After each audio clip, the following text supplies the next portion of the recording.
Perkenalkan, nama saya Maxinilo Sedentus Madu, NPM 20103114 dari kelas 2020F. Pada kesempatan ini saya akan menjawab soal ujian strategi pembelajaran dari nomor 1 sampai nomor 5. Nomor 1 pertanyaannya, hal utama dalam sebuah pelajaran. Hal utama dalam sebuah pelajaran adalah seorang guru harus memiliki wawasan yang luas dan utuh tentang kegiatan belajar mengajar. Salah satu yang dilakukan oleh guru adalah strategi belajar mengajar, yang merupakan hal yang penting untuk mencapai tujuan dari pembelajaran. Karena strategi merupakan dasar yang perlu dimiliki oleh para guru. Guru wajib membaca kemampuan siswa sampai di mana kemampuan siswa yang sudah mengerti dan siswa yang belum mengerti dapat dikelompokkan ke dalam berbagai kelompok sesuai dengan tingkat kemampuan siswa. Sedangkan nomor 1 bagian B dalam bentuk ilustrasi. Dari ilustrasi di samping dapat disimpulkan bahwa konsep strategi itu ada dua. Yang pertama, rencana cermat untuk mencapai tujuan. Rencana cermat untuk mencapai tujuan ini mengenai materi apa yang akan disampaikan supaya anak-anak bisa menerima pelajaran dan memahami pelajaran yang akan disampaikan oleh gurunya. Sedangkan yang kedua, tindakan yang akan dilakukan oleh para guru. Tindakan yang dilakukan oleh para guru supaya anak memahami, guru harus bisa memahami strategi apa yang untuk dapat mengerti. Untuk nomor 2 bagian A, hakikat belajar mengajar. Hakikat belajar mengajar merupakan suatu proses interaksi atau hubungan timbal balik antara siswa dan guru. Dalam hakikat belajar mengajar terdapat empat unsur pokok, yaitu adanya tujuan pembelajaran, adanya bahan pelajaran, adanya metode dan alat pengajaran, serta evaluasi akhir pelajaran. Sedangkan bagian B, klasifikasi strategi belajar mengajar.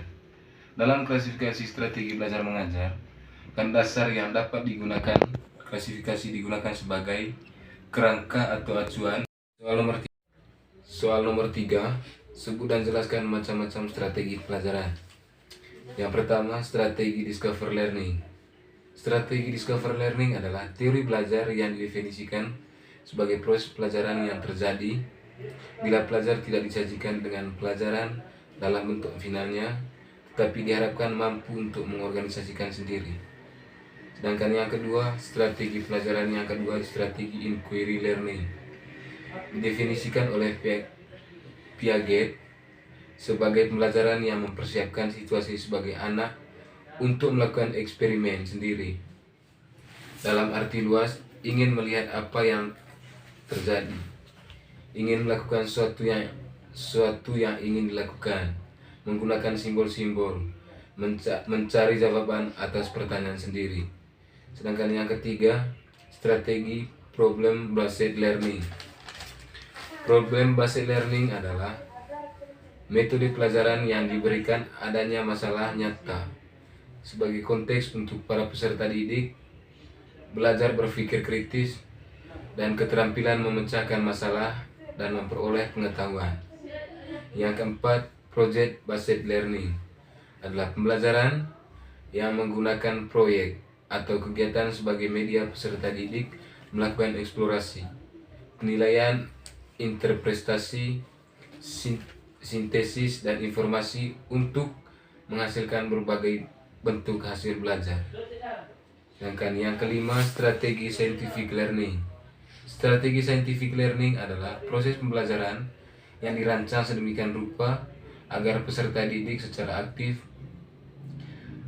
mengetuk konsep, hukum, atau prinsip melalui tahapan-tahapan, mengalami dan merumuskan masalah, mengajukan dan merumuskan hipotesis, dan mengumpulkan data-data dengan berbagai teknik, dan menganalisis dan menarik kesimpulan, dan mengkomunikasikan konsep hukum atau prinsip yang dikemukakan.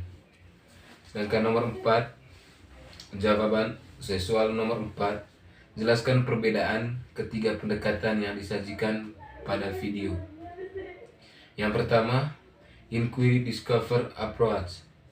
Dalam sistem belajar mengajar menggunakan pendekatan ini, guru wajib mengajikan bahwa materi pelajaran tidak dalam bentuk yang final atau hasil akhir, tetapi para siswa atau peserta didik diberi kesempatan untuk mencari dan menemukan sendiri dengan menggunakan teknik pendekatan pemecahan masalah. Yang kedua, teknik pendekatan ekspositori. Teknik pendekatan ekspositori adalah menekan pada penyampaian informasi yang disampaikan sumber belajar kepada siswa. Artinya melalui pendekatan ini, guru dapat menyampaikan materi sampai tuntas dalam pendekatan ekspositori. Ini proses belajar mengajar yang dilakukan jalan guna menyajikan bahwa pelajaran dalam bentuk yang telah dipersiapkan secara rapi, sistematis dan lengkap, sehingga para siswa tinggal menyimak dan mencermatinya saja secara tertib dan teratur.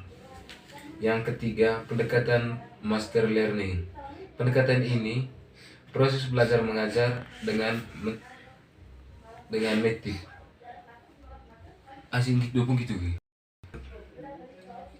berdasarkan pada penguasaan materi atau bahan ajar pelajaran tuntas pada diri siswa. Di sini siswa dituntut untuk menguasai materi dengan tuntas. Perbedaan dengan pendekatan ekspositori, yang dinamakan pendekatan ekspositori yang menjadi pusat pelajaran adalah guru.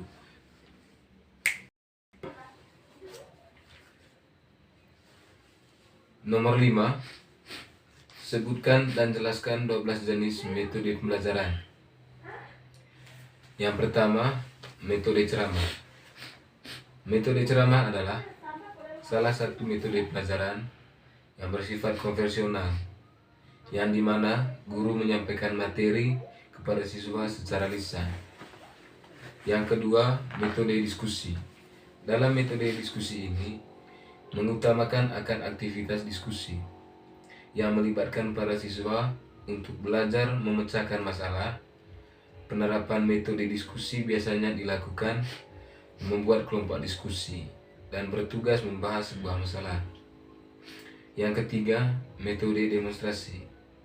Metode demonstrasi merupakan metode pembelajaran yang dilakukan dengan cara praktikum atau praktek, agar siswa bisa lihat dan mempraktikkan secara langsung materi yang sedang dipelajari.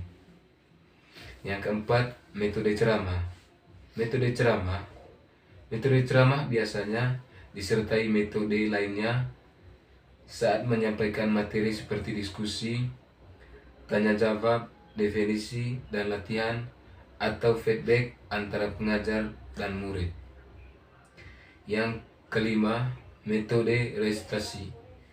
Metode resitasi misalnya mengharuskan siswa membuat sebuah resmen atau menuliskan tentang materi yang telah disampaikan oleh guru, di mana ringkasan ditulis pada kertas menggunakan kata-kata siswa itu sendiri. Sedangkan yang keenam, metode eksperimen. Melalui kegiatan percobaan atau praktek di laboratorium, agar siswa bisa melihat secara langsung materi pelajaran yang sedang disampaikan, biasanya dapat berupa ilmu pengetahuan alam. Sedangkan yang ketujuh, metode karya wisata. Metode satu ini menggunakan tempat atau lingkungan tertentu yang mempunyai sumber belajar untuk siswa. Namun penerapan metode ini perlu memperoleh pengawasan secara langsung dari guru, misalnya museum atau alam. Yang kedelapan, metode latihan.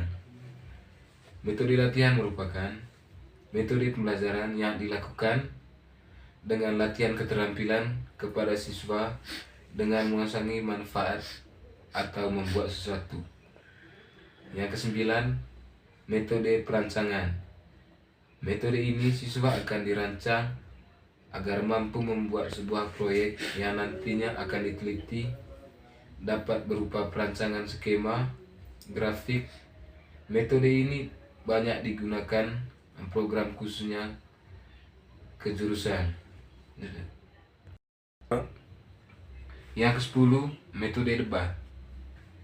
Metode ini mengajarkan siswa untuk saling beradu argumentasi atau formal. Sedangkan yang ke-11, metode mind mapping.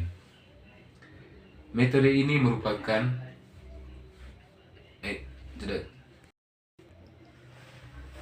penerapan cara berpikir secara mutlak pada sebuah permasalahan, bagaimana keberhasilan serta penyelesaiannya dalam sebuah penyelesaian masalah.